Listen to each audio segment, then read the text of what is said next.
Hi, this is the second part on methods of data collection. We have spoken about observation and interview. We are carrying on now with questionnaires. Questionnaires. Questionnaires are a list of written questions made to target or focus on one aspect, and they are given to the respondent where they will have to tick or write any answer of their choice and then give it back to the uh, researcher. The researcher here do not explain the questions.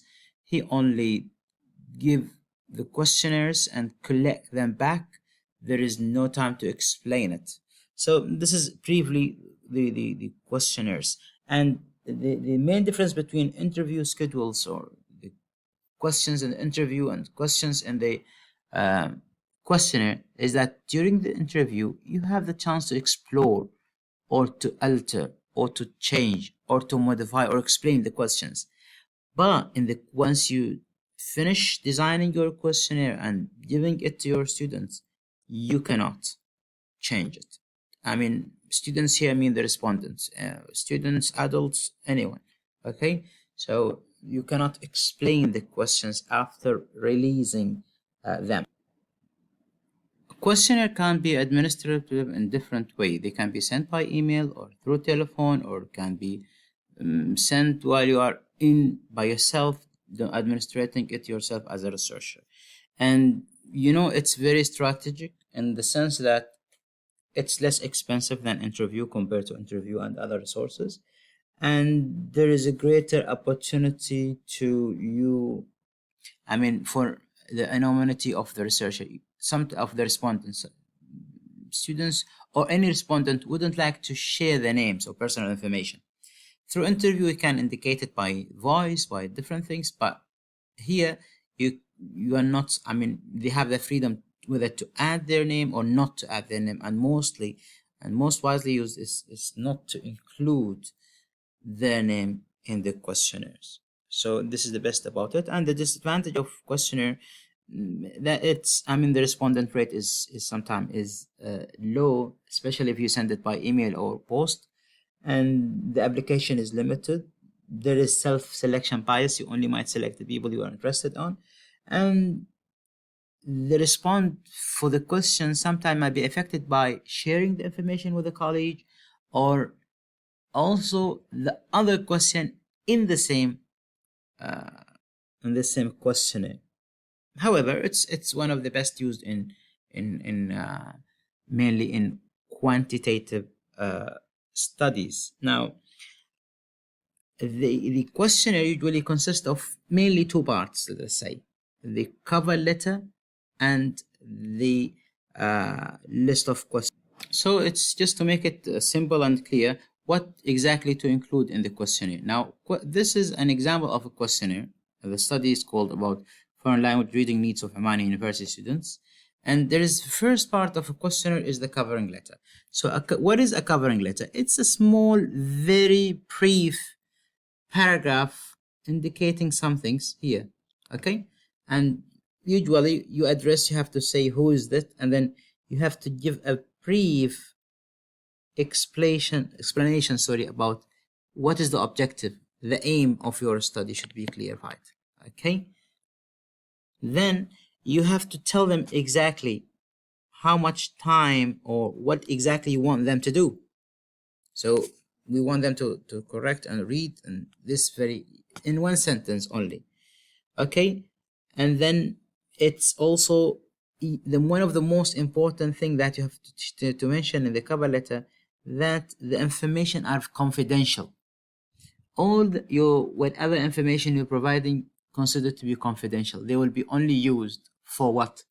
For the research purposes. Okay, and it's recommended to tell them exactly how much time expected: 1 minute, 2 minute, 10, 15, 20, half an hour, so that they will decide whether to take it or leave it. It's there. It's an questionnaire is a volunteer. You cannot, I mean, force them, because they are your students or your employee. You cannot force them.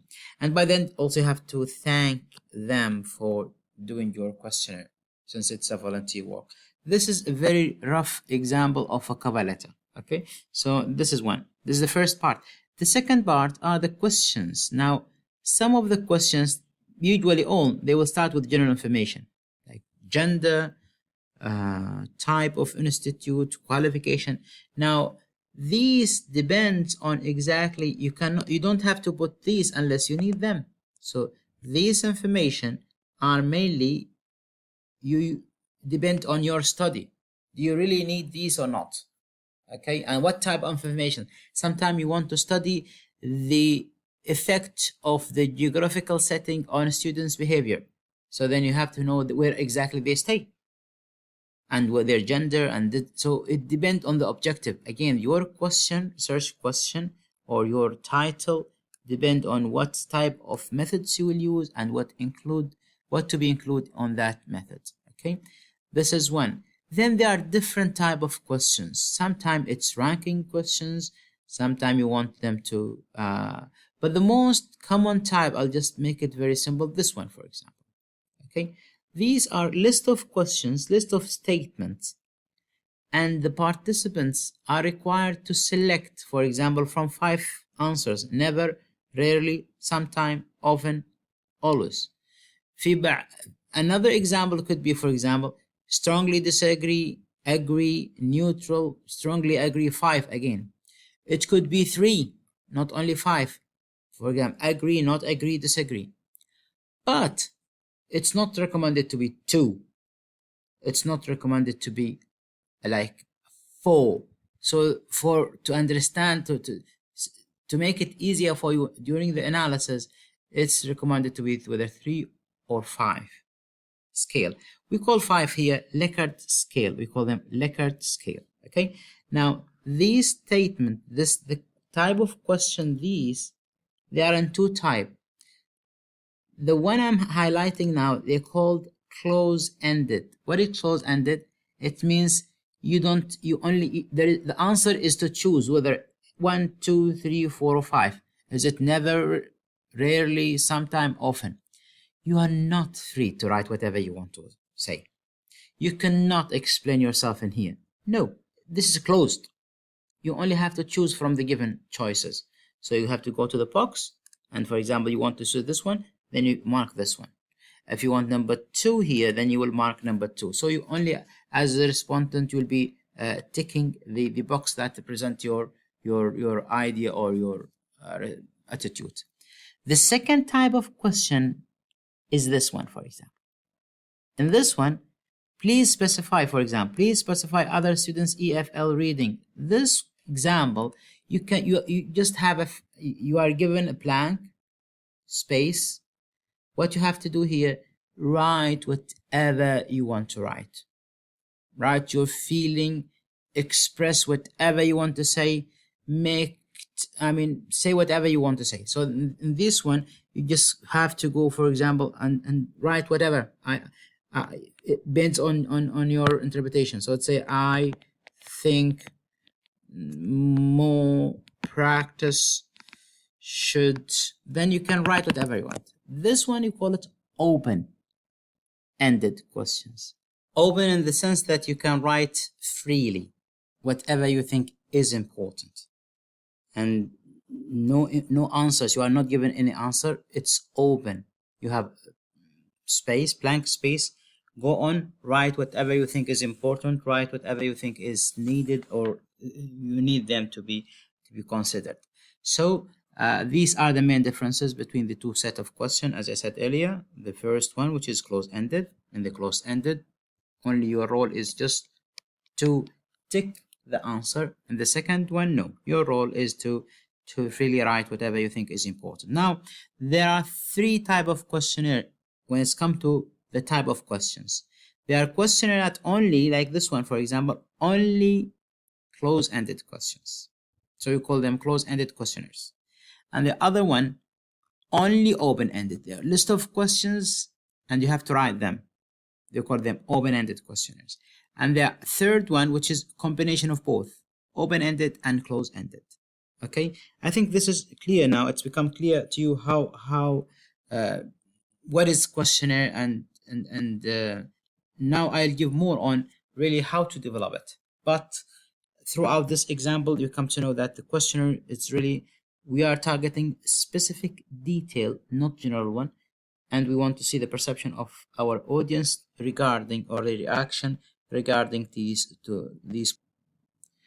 Going back to our draft, now what I want to say that questionnaire, actually they are defined, as I said, in open ended questionnaires, and then we have also close-ended questionnaires, and in between we have combination of both close-ended and open-ended. Okay, now, okay, we have covered all the primary data resources, and we would like now to focus on the secondary one. Primary, like observation, interview, and questionnaire, and they are directly first hand from the provider. Now secondary, no, it's not the same. As I said, this we mainly find them in documents, and example of these, like for example, we have research, we have records, we have books, and all different type of documents. Okay, so these are the mainly the how research are classified in terms of major approach for data collection. We have primary, we have secondary. Under primary we have observation, interview, and questionnaire. We have participant, non-participants. Observation, we have unstructured, semi-structured, structured. Interview, we know that schedule is used for the semi-structured and the structured, and the quantitative type of structured one, they are called become or practice in the quantitative studies, where are the unstructured and the semi-structured are famous in qualitative. Going to questionnaires, we have open-ended, closed-ended, and combination. This is how they are classified in terms of the type of questions. And with the secondary information, it means that these information are not brought directly, they are brought from different resources, like from records, from research, from documents, from books. So all of these called secondary resources. Now it becomes very important. We have to understand how we can develop the questionnaires and how we can construct a valid research instrument, especially in quantitative research. Okay, because quantitative mainly depend on their instruments. Okay, now there are 8 steps for doing that, and we will start. For example, step number 1 is to identify the topic. What is the topic? Now, for example, if it is English language reading difficulties, as an example, or let us take another social problem, like causes for smoking cigarettes, as an example, just a brief one. Identifying that, you have to identify what are the main objective, if it is one or more, then what are your research questions. From these objective and research questions, you must got, some general topics, for example, or general questions. So you have to explore the research questions. If your research question is research question how to develop, what are the main causes for smoking, then this causing smoking might be targeted under different category, like social, economic, psychological, religious, education causes. So you have to identify what are the main aspects here, and then from there you have to think of the statements. Step number 4, for each one of these category I mentioned, develop or form your questions. Okay, the questions should be now state the question that really, for example, if it is social problems of smoking cigarette, it could be parental issues. So there are categories, under each I could develop a statement to put in the question. Now think of what are these statements. List, for example, 30 to 40 questions. In the next step, try to avoid any personal or sensitive questions. Avoid these questions. Take them out of the list, and then put them into the right order you want. It could be the order that you're starting from difficult to from the very simple to very difficult, from the very general to the very specific.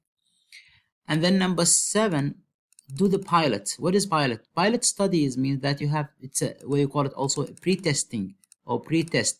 Before you go and give this questionnaire to the public, no, you have to pilot it. Take 10 students from, let us say from, not from the same sample, and then give them this questionnaire, ask them to do it.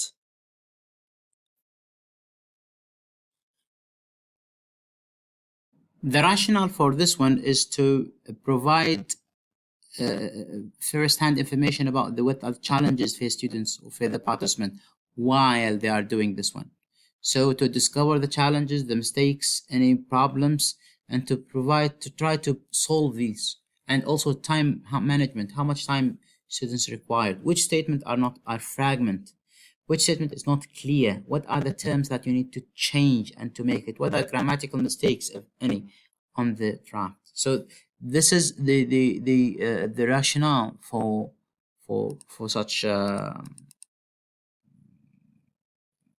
pilot. Okay, and the last, after you finish, the last stage is to start doing your data collection, collect the data, and get ready for analysis. These are the steps of how we can best do the construct the.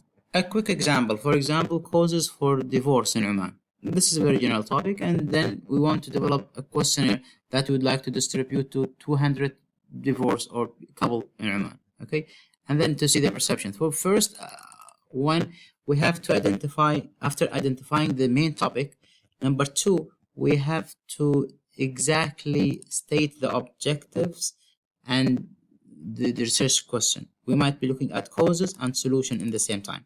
So causes of, for example, divorce, they might be social, they might be economic, they might be family issues, they could be job related. And then for the solution, it could be, let us say, again, a social solution, religious solution, different solutions. Identifying these factors or categories, you have to go then and start list the questions. List these questions, for example, 40 to 30 students, the question. Let us say 30 questions, listing them, put them, and try to avoid any personal questions. Avoid any sensitive data, and then put them into the right order. Once you are done with that one, go for the first trial, okay, which is piloting. You have to pilot it or do pre-testing of the instrument, and the reason for piloting, as I said, is to discover our drawbacks, what things need to be changed, what language to be edited, or the possible challenges. We have to think of them, and we have to provide solution for them. Once you are done with the piloting, also the estimating, go and publish it and start your data collection. After data collection, we'll go with the analysis. So this is exactly the life cycle of developing any instrument in a quick way. Throughout this video, we come to know many tools or resources for data, and we said that they are primary and secondary. What is the best? There is no answer for this one. It's the best is depend on your objective, on your title, what exactly you want to answer, what is your research question, what exactly you want to find out. So based on your objective, you can choose the best method for you. By the end, I wish that all try to develop their own instrument, and let us focus on questionnaire and try to prepare it according the way I've mentioned. And it's very important to say that we cannot stand alone without the literature or the previous related study. What I would recommend that you go and read as much questionnaire on the literature of the related study you have, which are related to your topic. Read them very carefully, analyze them, and try to incorporate some of their ideas based on your framework and develop a very solid and strong questionnaire. Now, later when you move on, this is a very beginner course for research. Now, in later, when you become more advanced in research, you will come to know that they are psychometric characteristic of any questionnaire, and more should be done by the need to study the psychometric feature of, for example, reliability, validity of your questionnaire, and that's very, very, very essential. Okay, this course actually is for beginners, therefore we didn't target that one, but then we have to, after designing your before you go for piloting, you have to give it to reviewers to check their content. You have to go and do the piloting, then do some statistical test on that one to test its uh, factors, to test its reliability, validity, the suitability, and the correctness of each and every item on that scale. It's not very simple as I explained, but here I'm trying just to provide a very basic information about how to develop a questionnaire. Moving in your education, you come to know a very advanced, interesting at the same time issues about how best we can develop scales. Wish you all the best, and we'll meet you inshallah soon in other videos.